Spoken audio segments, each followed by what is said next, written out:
Hello mga ka-AAP namin at mga masusugid na taga-subaybay ng ating programang Araw-Araw na Pagpapala. Kumusta po muli tayo mga minamahal po namin at nawa po ay patuloy kayong datnan muli ng salita ng Panginoon nasa matiwasay, maayos na kalalagayan sa araw na ito. So, bago po tayo magpatuloy, tayo po muna ay dudulog sa Panginoon. Panginoon, salamat po ng marami at muli po ay aming pong ipinagkakatiwala sa inyo ang aming po muling pagbubulay-bulay ng iyong salita. Hayaan niyo po, Ama, na patuloy po kami mapagpala mula sa iyong mga salita, Panginoon, at the same time, makapagbigay kaluguran sa iyo. Salamat po ng marami sa pangalan ni Jesus. Amen and amen. So, ayan po mga ka-AAP, salamat po muli at tayo po ay ginising muli ng Panginoon. Dala ang panibagong kalakasan, panibagong kapayapaan at panibagong pag-asa na sa araw na ito, patuloy po natin mararanasan ang pagtatagumpay kay Kristo Jesus. So sa araw na ito po ang ating pagbubulay-bulayan kasi napakahalaga po na ang buhay po natin ay laging mabunga o tinatawag na fulfilling yung buhay natin araw-araw. Na kahit na medyo maraming mga pinagdadaanan, marami tayong mga hinaharap na mga iba't ibang mga challenges, hamon sa buhay, patuloy po na nandoon po yung ating pagiging fruitful. So sa araw na ito po yung aking ibabahagi mula sa aklat ni John, chapter 15, verse 1 to 8. So ito po yung title niya, Sikreto ng Pagiging Mabungang Buhay. The Secrets of Being Fruitful Life. Okay, so makikita po natin yan sa kanyang mga salita.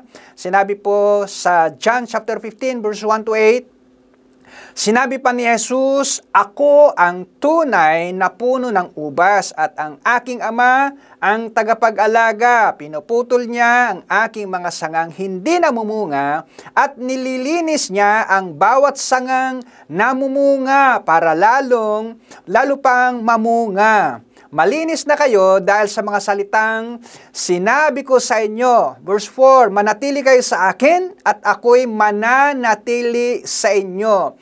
Hindi makapamumunga na ang isang sangang maliban nakakabit ito sa puno. Gayun din naman, hindi kayo makakapamunga kung hindi kayo mananatili sa akin. Verse 5, ako ang puno ng ubas at kayo ang aking mga sanga. Ang taong nanatili sa akin at ako rin sa kanya ay mamumunga ng marami sapagkat wala kayong magagawa kung hiwalay kayo sa akin. Verse 6, at ang hindi nanatili sa akin ay tulad ng mga sangang itinatapon at natutuyo. At pagkatapos ay tinitipon at inihahagi sa apoy para sunugin. Verse 7, kung mananatili kayo sa akin at ang mga salita ko'y mananatili sa inyo, ipagkakaloob ko ang anumang hilingin ninyo.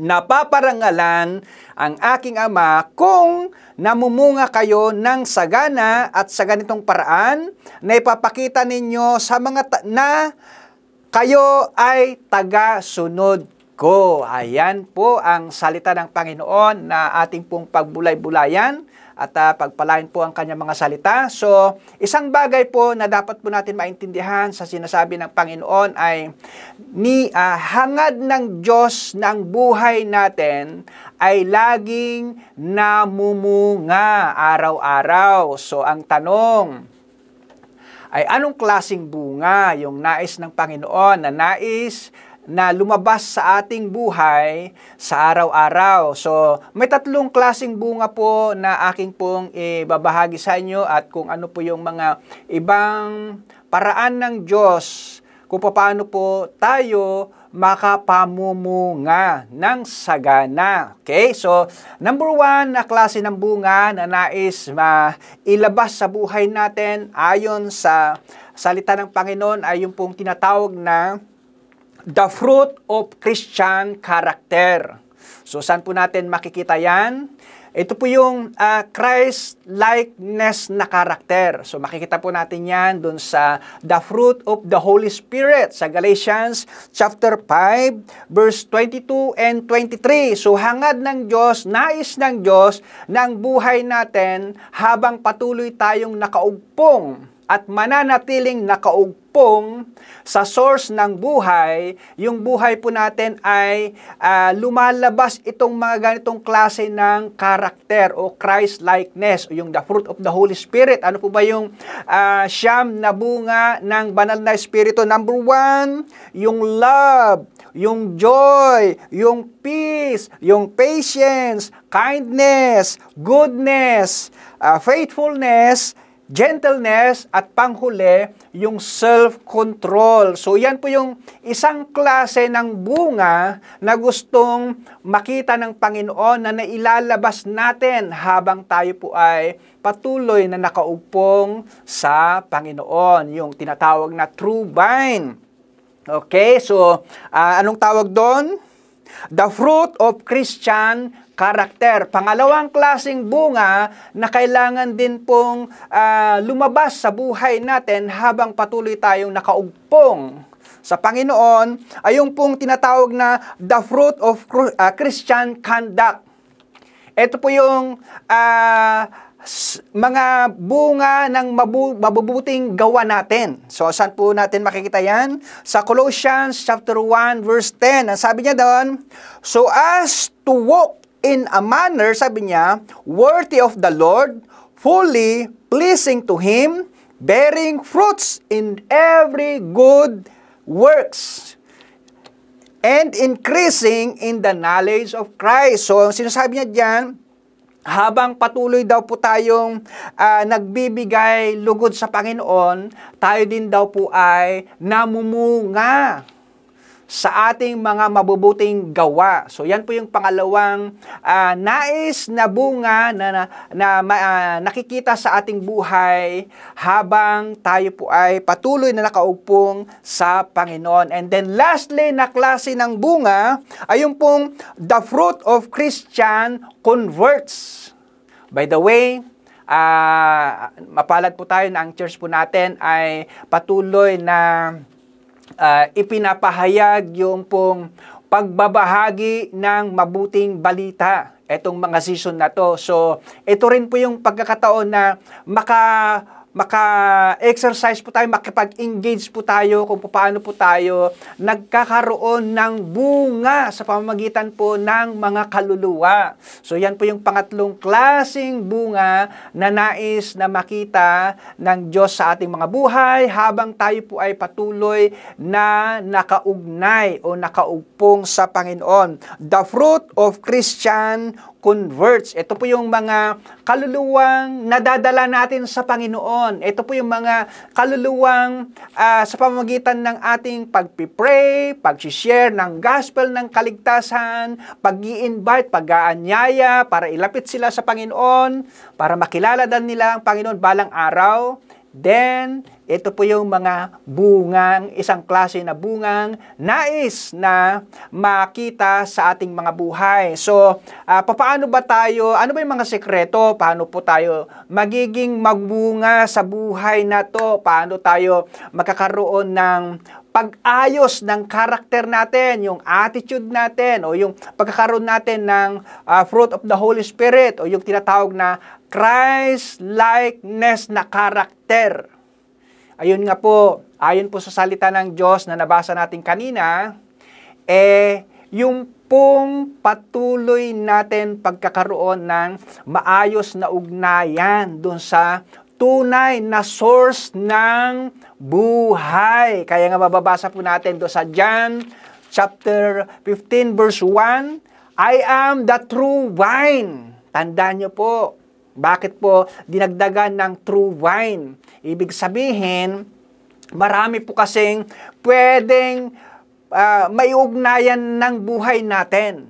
Pero sinasabi ng Panginoon, para daw magkaroon tayo ng tunay na bunga at mananatiling bunga, dapat nakaugpong tayo, nakaugnay po tayo doon sa source, doon sa tunay na source ng buhay. Walang iba kundi ang Panginoong Hesus. Tandaan po natin, aside from the Lord Jesus Christ, anuman mga bagay-bagay, anuman mga tao, sinuman mga tao, yung pwede natin pag-ugnayan ng ating buhay, ang Panginoong Hesus lang daw ang makapagdudulot ng tunay na bunga ng ating karakter. So, number 2 na susi po para tayo po ay magiging fruitful, ay kailangan po natin laging nakukultivate. Pag sinabing nakukultivate, yung dapat naaalagaan po tayo. So, parang nung ginawa po nung hardinero,